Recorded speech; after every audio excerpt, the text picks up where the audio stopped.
Hey everyone, welcome to the stream. It's Alfred. Submarine. And this is episode 204. I was going to say 104. Oh, yeah. So in this episode, Sam is going to be showing you how to set up a standalone MATRIX Voice ESP32. Sorry.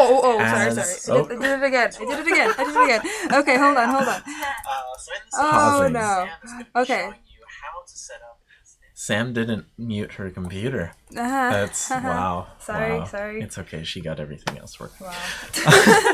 Wow. So like I was saying, this is episode 204, and in it, Sam's going to be showing you how to set up a MATRIX Voice ESP32 as a Mozilla WebThing. So to start off, could you explain what is a Mozilla WebThing? Yeah, I can try. Okay. I mean, so Mozilla IoT has this cool sort of online open source platform where you can, it's called WebThings, and they have two aspects to it.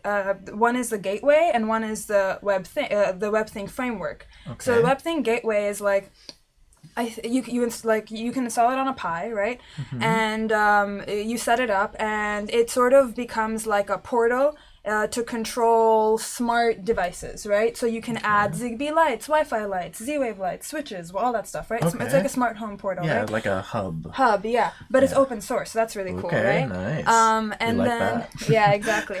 And then the WebThings framework is like an API you can use to code other development boards, blah blah blah, and add them as smart things that you control through the hub. Okay, I see. Cool. Yeah. So basically, what we did in this project is, with the MATRIX Voice ESP32 version, we're setting that up with the WebThing API that they have as to show up as a smart device on the hub.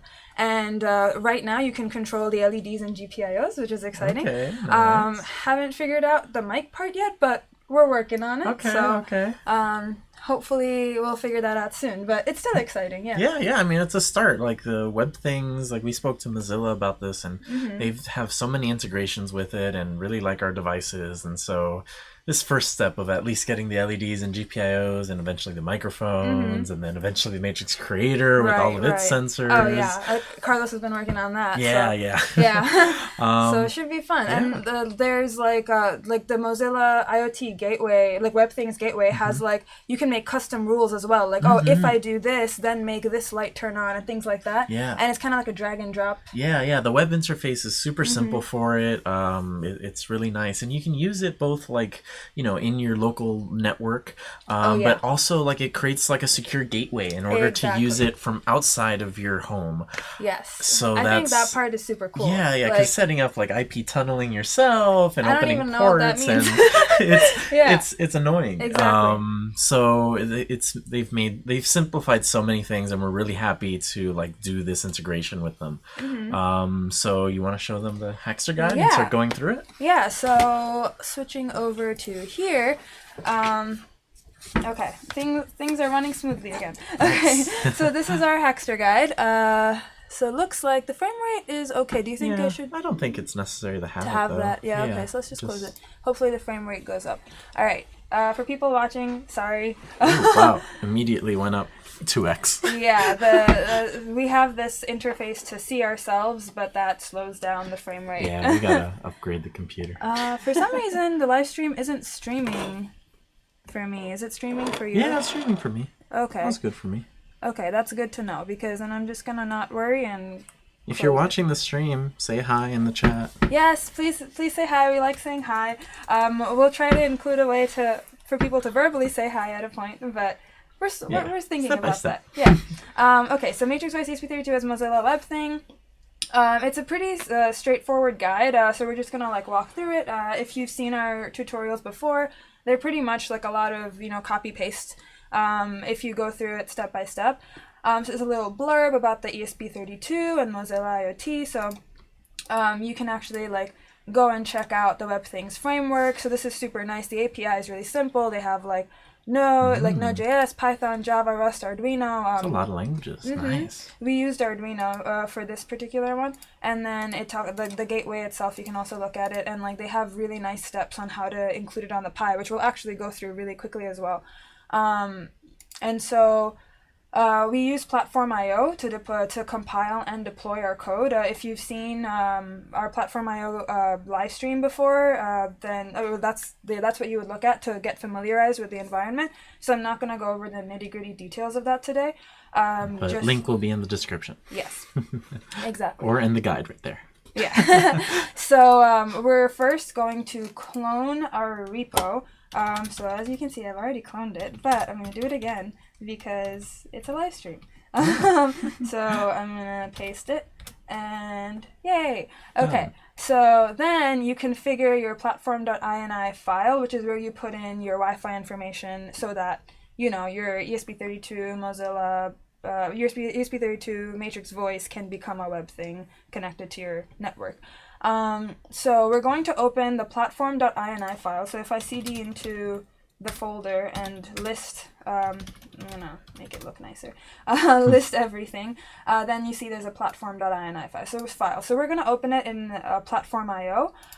So when you, I'm not sure if there are other ways to use Platform IO, but we use it through Visual Studio Code.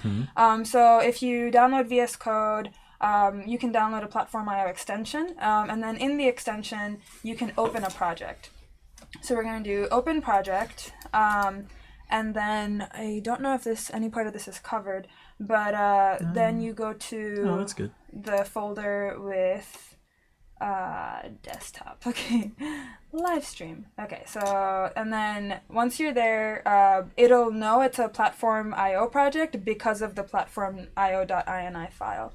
So then you open the project and open the platform.ini file, and you can cross that out.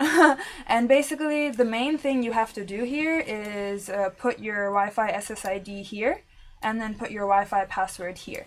Be super careful about not deleting any of the quotation marks. We've had, I'm pretty sure there was one person in the community who was like, it's not working, and then we realized they accidentally deleted one of the outer quotes, because there's the smaller outer quotes as well. Alright, so you put in your SSID, you put in your password. That is exactly what our SSID and password is. Sure. And then to compile it, all you have to do in Platform IO is hit this little check mark at the bottom, and that builds it for you. And so as it builds, it pops up a terminal, and it'll give you the logs, and it'll give you this particular compilation has a couple of warnings, but then it should be fine. So while this compiles, I'll show you all, I'll give you a little walkthrough of the main code of this guide. So that's in main.cpp. So you go into src main.cpp. So if you want to add any functionality, remove any functionality, this is the place to do it. So the first thing we do is include Arduino.h, and that's letting Platform IO know that this is Arduino code. And then, so this part we had to do because, define large JSON buffers, and then putting a 1 for that is basically, defining large JSON buffers as 1 is basically saying, so the way the the WebThing works is it creates a JSON object, and that's what the hub is sort of reading from, right? Okay. And so the JSON buffers have to be big enough to hold all the properties and all the features of the particular WebThing you've made, and we made a fairly large one, so you have to have larger JSON buffers and specify that, because I was stuck on this for a while until somebody from Mozilla IoT helped me out. Nice. I was like, oh no, this isn't working.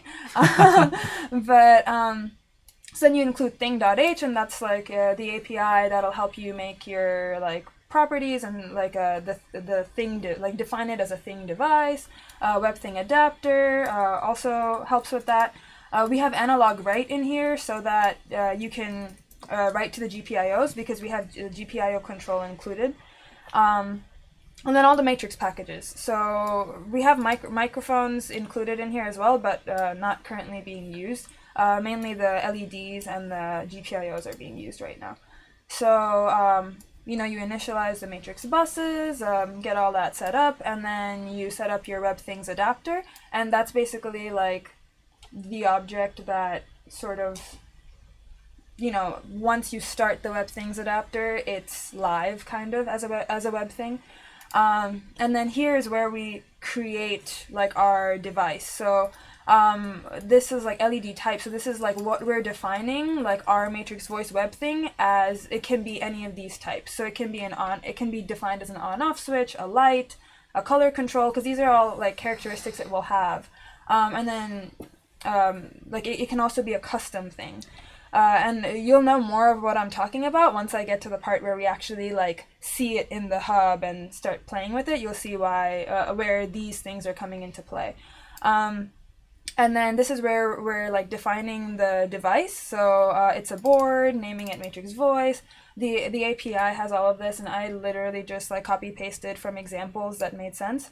And then LED on. So these are properties. So this is like turning the LEDs on or off, like changing the brightness level. And so these are over here are the official properties that we're classifying them as. These are just like, you know, little descriptions. These are like our names for them, and these are the data types for each. So pretty simple. You can do color as well, and then we have 4 GPIOs exposed from the ESP32 on the Matrix Voice GPIO expansion. And so here we are. This is like the setup for the LEDs. Very simple, like just setting all of the LEDs to a color. You can also like add your own functions. Like for example, right now you can't set individual LEDs to the hub, but that's something you can easily add in your code. And then so in setup, we basically like are setting up the bus, and then basically setting up the server for like, yeah, like we're basically setting up a server on the ESP32. At least I'm pretty sure that's what's happening, because when you like, you know, I think that's what the WebThing adapter does. And then you add the properties to your thing. And then so these are like the default values that they'll have. It's fairly straightforward. And then I do the same thing for all the GPIOs. And then you start it. You start the server, and that's set up. And then, so this update function basically updates like the LED color based on a hex value that's inputted into it. And this conversion method, literally, I just Googled it. It's pretty mathematical, like pretty simple. Okay, so in loop, all that's happening is so adapter update is like it basically like getting information from the hub. So every time, like either it's sending information or receiving information, every time update it runs, right? And so after it runs, like it's getting the value of the on property. So are the LEDs supposed to be on or off? What's the brightness of the LED supposed to be? Are the GPIOs set to any value right now? And it's just gonna get those values and then update. So if the LEDs are on, update it to that color, that hex color, and that brightness. Otherwise, just turn them off. And then like basically analog write whatever the GPIO values you got from the WebThing Gateway into the respective GPIOs, and that's basically it. This is just a little bit of code to print some stuff, but yeah, very very simple function, like code wise. All right, so now that it's compiled, we can deploy it. So I'm going to go back to our terminal, go back to our guide. All right, so deploying the code, also very simple. I'm actually gonna go back to a different clone I already have, so that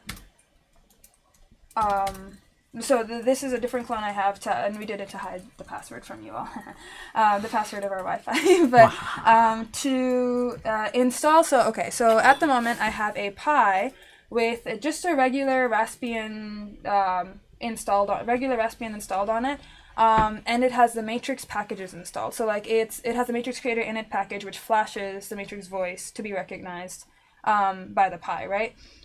So that and that is in the first guide that explains how to do deployment in the first place, but just quick overview.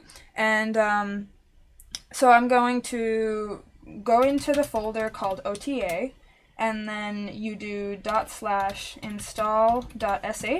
and then the IP of your Pi, which I'm pretty sure is 192.168.1, 54 for me. Yes. And then you just put in the password. And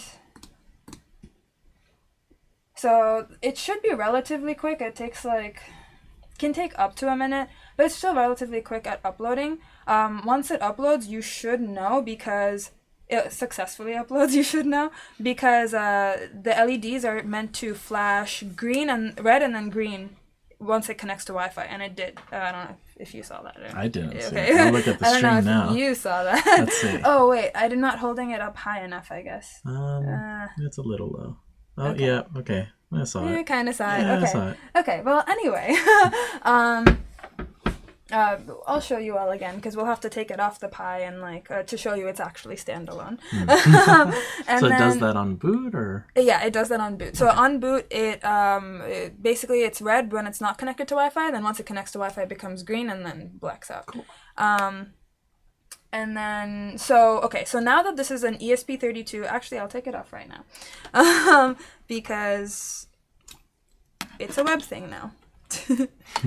And so, if I connect it to power, and you can connect it to the same power supply as you did the Pi initially, 5 volt, 2.5 amp or whatever. Oh, oop, I didn't show it to people again. Oh, no. So it should be red and then flash green, yeah. And so it should be connected. So I'm just going to put it to the side for now.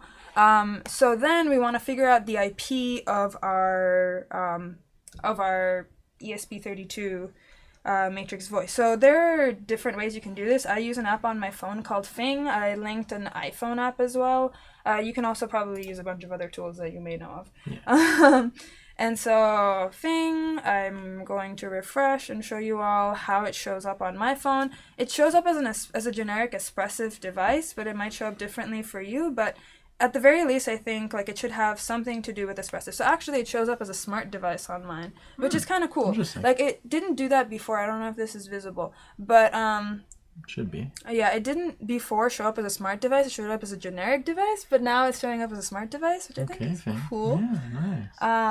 But okay, so and that's specific to the app thing. So it may be other things may not even say that. That's true. All right, so now, because I'm connected to the same network here, I should be able to do 192.168.1.38, and that should actually show me the JSON that it should have, which is right here. So this is great. So that means it's working, right? And so this is what the hub will basically read and then make into a beautiful interfaceable UI. Okay, so setting up the Mozilla WebThings Gateway on your Pi. This part I'm a little bit nervous about, but I think it's gonna work. So you have to download the image first, and that's basically right here. I already flashed it and everything because I didn't want it to take time, but you can download it right here for the Pi. You can also put the gateway on any other computer, but I've only done it on the Pi, and if you're doing it for developer stuff, it probably can be nice to have a standalone thing that's your hub, but it's your choice. So it should work either way. So we're just gonna follow the instructions on how to do it on the Pi. So I flashed an SD card with the 0.11 gateway. And then to connect to Wi-Fi, you don't actually drag in the wpa-supplicant.conf file. I tried that once and it didn't really work out so well for me. But the way you do it is actually once you have the gateway plugged in, so I actually have to plug it in. So many wires. Yeah. Okay. Okay, so once you have so this is another Pi. You can use the same Pi with the reflashed SD card, honestly. The same Pi that you used to flash the MATRIX Voice. Just flash that, a new SD card or the same SD card with the gateway, and just use the same Pi. So once you plug it into power, after 30 seconds or so, you should be able to see on your Wi-Fi network WebThings and then a number. And that number is the MAC address of your Pi. Okay. And so the way you do it is you're supposed to connect. You can use a smartphone, you can use a computer, whatever, connect to that network really quick, and then it's sort of like, you know how when you go to airports and you connect to a network, you have to sign in? Yeah, it's like a captive portal. A captive portal type thing. And so through there, you have to like select your Wi-Fi, put in the password. Got it. And then you can, go back to your own network and mess with it through your own network. Nice. Yeah. Makes it easy for people who don't know how to set up Wi-Fi on a Raspberry Pi. Yeah, exactly. Yeah, so it can be difficult if you don't know the easiest way to do it. Yeah, exactly. So I'm gonna do it on my phone. So I'm actually. Otherwise the live stream would cut out. Yeah. Don't want that. Yeah, exactly. So the reason I said I was nervous is because earlier my phone was like, every time I was trying to put in the password, it was just like disappearing from like. Oh. And then, odd. but I successfully got it working at a point. Okay. So, you can always try my phone too. Exactly. So, because I wanted to show people this part just in case they're unsure.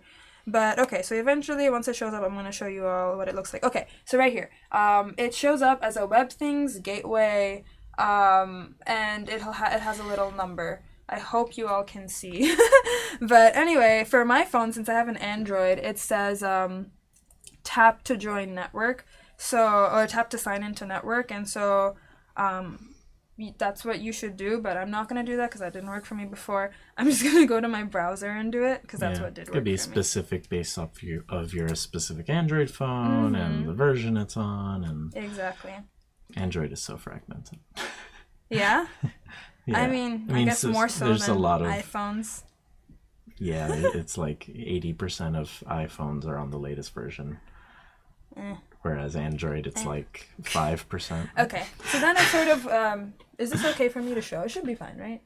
Yeah, it's fine. Okay, Yeah, okay, so then it's gonna, a bunch of networks are gonna show up right here, right? And so you can probably tell which one's ours. Yeah, and so and then it's gonna show you a page like this, where it says like, type in your password. So I'm just gonna do that very secretively. It's password. No. Okay, and then I'm going to connect. So once you hit connect, it'll say connecting to Wi-Fi like this, and eventually your phone will just disconnect from it. It doesn't even like say, okay, done connecting. Like your phone just disconnects from the WebThing. Okay. So now I should be able to, I'm just going to connect back to our Wi-Fi on my phone and find the IP of the Pi that is my gateway, because now it should be connected to my Wi-Fi. So connecting, this is probably kind of funny because we're just like, now we're going to check on our phones. Yeah, like trying to figure this out with you. Just trying to go through the process. Yeah, so you can see like if it's being difficult for you, it's not just you. Yeah. Although this is pretty simple compared to other methods of trying to set up Wi-Fi on the Pi. It's very smooth. Yeah. Pretty much. So if anybody uses Thing, what I like to do is you can click there and then there's a search option, and I just type in the words Raspberry and all the Pis, because we have several in the office, show up. So I thought I remembered the IP of the Pi, but apparently I don't, so I'm hoping looking at this will remind me. I think I remember now. Okay, so I should be able to now go to the IP of the Pi that is my gateway, and yes! Okay, so this is what it looks like once your gateway has been connected to Wi-Fi, and now it's time to configure it, right? So this is where, like, if you do this, I'm going to skip it because it'll save us time. Then this is where you can, like, get into it remotely as well, securely, right? Cool. Because you just go to the subdomain.mozilla.it. So it's your own link. Exactly. Nice. Exactly. So I'm going to skip it. But you would want to do that if you want to also remotely control your home and blah, blah, blah.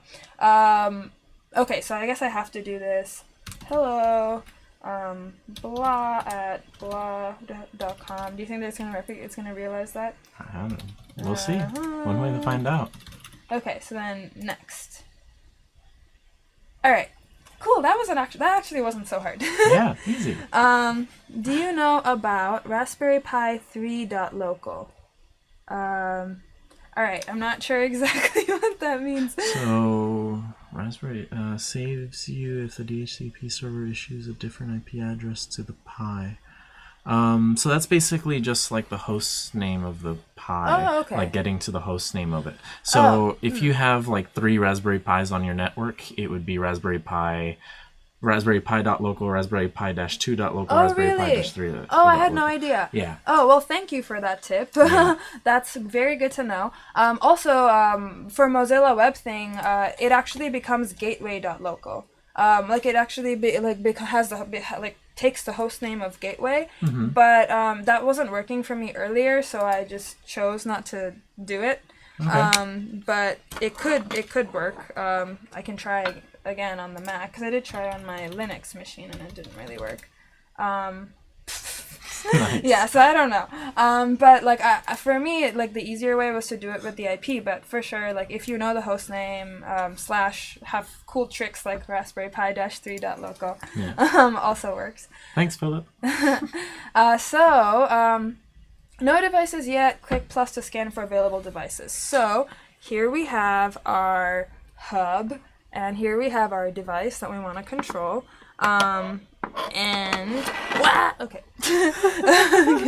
So I'm gonna hit the plus sign, and I'm gonna do add by URL. And so the URL of my standalone ESP32 Matrix Voice WebThing is 192.168.1.38, and I'm gonna do /things/board, and then if you do submit, it shows it shows up. Ooh. So you remember how in the code there was like here, I'll show you again really quick. So in the code there's a part where we create the device in the first place, and then right before that we create the different types of things it can be. It can be an on-off switch, a light, a color control thing, a multi-level switch, and the multi-level switch part is for the GPIOs. And so that's what's showing up right here in this drop-down. Cool. So what I did I forgot to do it here is if you select custom thing, you can choose an icon, and I chose the Matrix Voice as the icon. Aww. I did that on my computer though, so I don't think I I don't think I saved the picture here. Oh, okay. But anyway, so you can something you could do. Something you could do. So that way it's more identifiable. Yeah. But I'm just gonna leave it as light for now. So you click save, and then you click done. And so here it is. So like if you had more devices, they would just show up like here next to it. And so you click on this little splat icon. I don't really know what it's called. Like a connection. Yeah, like a node type, right? Yeah. And so this is how it's configured. Yeah. So this is how it's configured. I am going to deloop this. Yeah. All right, so if we turn it on, that's actually for the lights. As you can see, it's very bright. Sorry if I'm blinding you, but we can mess with the brightness. Oh gosh. And we can mess, shouldn't have looked at it. We can mess with the color. So this is actually very different looking than... That's the Mac color picker. That's okay. Why. I was like, wow, my Linux was different. Yeah. I didn't realize it was a system thing. Mm-hmm. That's cool. I thought it was like an interface Mozilla had made. No. But yeah, well, that's not actually very red. Let's see. Let's try blue. Okay, there we go. And you may be able to just green. move. Could you move the little crosshairs? What do you rather mean? than using the dropper? Move like what you mean? Move the like crosshair, like put your mouse in a different area. Oh yeah, that works too. So on my Linux that doesn't work. So so that's why I was doing. See, Mac. I was doing whatever. See, now it's not working. So maybe you do need to do the color picker, and it was just being, or maybe it's just being slow. You broke it. But why aren't you changing? Maybe refresh the web page. Yeah, I guess I'll do that. iShot JR, hello. Oh, hi. But let's see. Wait, that's iShotJR.com. I know, but I still think it's iShot JR. Yeah, it is. I'm sure it is. Okay, yeah, we met iShot JR at a conference. Very cool. Very cool person. Yes, and also cool submitted person. a very cool project for our contest on Hackster. Yes. Okay, let's see. What is going on? Why isn't it reloading? Why are you unreachable? No. Okay, here we are. It's good. We're good. Yes, it's responsive once again. It may be that the live stream is hampering this a little bit. This isn't the strongest computer. It's also kind of old. So I'm going to turn off the LEDs. It's a Mac Mini, so... So the other cool part... So this is... We're actually done with the live stream, but I really want to show people the GPIO, because, like, with the multimeter. Ooh, multimeter! Yeah, because it's kind of fun. I can hold this. Yeah, okay. So... Teamwork. Yes. Let's see. So we're going to put this into ground. And... Well, actually, I should put this into a pin, because then it'll be positive. And then I'll put this one... into ground. And so we're putting it into pin 12, and we're just going to measure the voltage to make... Oof. I hope I didn't break something. I think you're good. Okay. I think it's just that the pin is a little bent. Yeah, so for people to see... Here we have positive and negative going to ground and IO 12, I believe. Yeah, if I this did one's it right. positive. That one's positive, that one's negative. Even though the color combination isn't what it should be. Yeah, it's okay. And so we're going to measure the voltage. And if you can also see, so is that direct? Yes, that is direct. All right. So this is IO pin 12. So I'm going to go all the way to 255, which would make it 3.3. Yay. Ooh. And then I'm going to go kind of halfway, and you can do the math. But it is 1.6 volts. So... Cool. Yeah, so you can mess with the voltage. So if you have like that is fun. Yeah, it is fun. I thought it was fun at least. And so if you have like you know, like a light bulb or something, or like a, you know, even that you could also like an LED, like one of those just breadboard LEDs. What I was thinking was for the voice controlled light switch that we have in the office, like you could control that using the web UI as well. Like it would instead of analog, we would just have it be digital. Yeah. So like instead of so we just change here to be analog right, we'd make it digital right. So it would just be high or low, and then it would control the relay. A new guide. Yeah. Yes, easy guide. Yeah, and like that's nice because you can control your lights from outside your house. Turn meter light on. Oh, is there a meter light? What do you mean, like this? Like, I think there may be a backlight for the screen. Oh, yeah. Oh, okay. Haha, sorry about that. Yeah. Oops. Okay, well, I can show you again. Yeah, here, I'll hold part of it. Thank you. So, apologies. So, right now it's like in the middle, but all the way to 0, all the way to 3.3. I mean, I guess it's like not... you could control very simple things with this basic slider, but you could also mess with the code to do more complex things, and that's the idea. Mm-hmm. And like the code is mainly there to be a framework for people to build off of and create their customized system. Like this is all manual control, but then with the manual control you can link it up with all these other things, like relate the temperature inside to, I don't know, a GPIO voltage output for, I don't know what. Yeah. I mean, like, there's different things you just have the tools. You could try, yeah, exactly. So, I mean, this was pretty fun. I think it has some cool applications, like if you can control like things from outside your home, securely inside your home, from your web browser in your phone. I mean, you kind of have that in your house, right? Yeah, I just have like a local website. I was just thinking that maybe I should remake it with WebThings. Yeah, that'd be cool. Fun. Yeah, it would be a lot easier to then edit everything. Yeah. Because right now it's so difficult. Oh, yeah? Yeah, this is much easier. And, like, I haven't explored the gateway itself very much, but right here there's, like, you can actually put a floor plan, which I think is kind of cool. I don't really know how to utilize it, but there are links all the way at the bottom of our guide where you should be able to basically see how to create custom rules and all the cooler, finer things about the gateway. And then there's logs, and then the rules part is where you can go like, oh, like if this is happening, then something else happens, and here are my things. Like here's a MATRIX Voice. Like I'm not gonna mess with this because I haven't practiced, but I haven't looked into it. But like it seems like a cool thing to. Oh, I want to mess with this weekend now. Yeah, it might be fun. Like, there's a bunch of things I've wanted to do for the home project, but just because it's all custom and with a website. Like, I have smart bulbs, and I wanted to connect to their API in order to control it through the website. Yeah. I'm pretty sure they're already integrated into WebThings. Oh yeah, they have add-ons. So like that's actually what Carlos is designing right now for the Matrix Creator. He's trying to create an official add-on, and I forgot how you add those. But you can have add-ons that are like pre-made, that basically make it really easy to integrate with, you know, whatever that add-on makes it compatible wonderful. with. Yeah, and I don't have to deal with the API connection. No, yeah.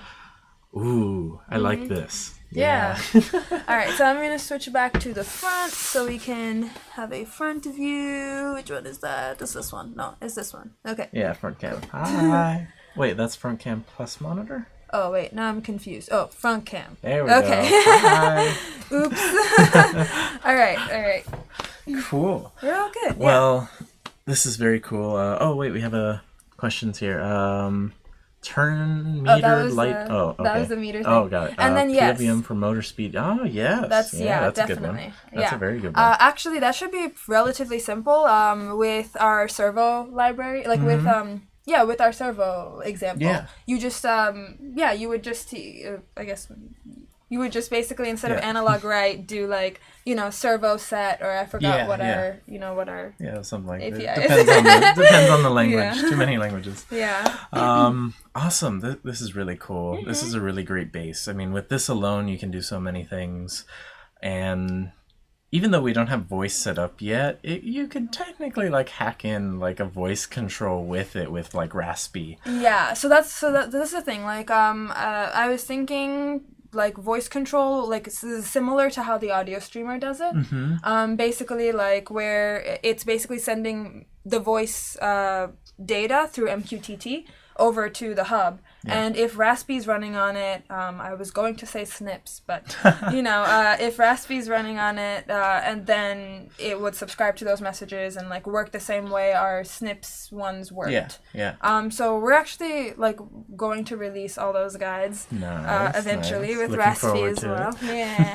Another thing I just realized, and just to remind everybody else, all of that was running on an ESP32 Matrix Voice. Like no Raspberry. Like once we flashed the Matrix Voice, it was Raspberry Pilus. So even cooler that everything was working so quickly, and it has this nice interface just running off an ESP32. So pretty great. A lot of opportunities here.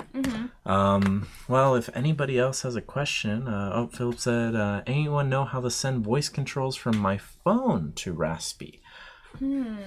I don't know. Good question. I mean, I think it should be doable, but I couldn't tell you exactly how right now. Rip snips. Yeah, rip snips. I don't know if rip is the way to say it, but rip, rest in peace. R.I.P. It sounds kind of funny. Rip snips. Cool. Well, thank you guys for watching. It's been fun. If you have any questions, you know, ask them on the community.matrix.one, and we're looking forward to coming out with more guides on WebThings and Raspy and all these cool things. Yeah, and then like just mixing them all together into one cool project. So many cool projects. Yeah. Cool. Well, thanks guys for watching. Bye. Bye.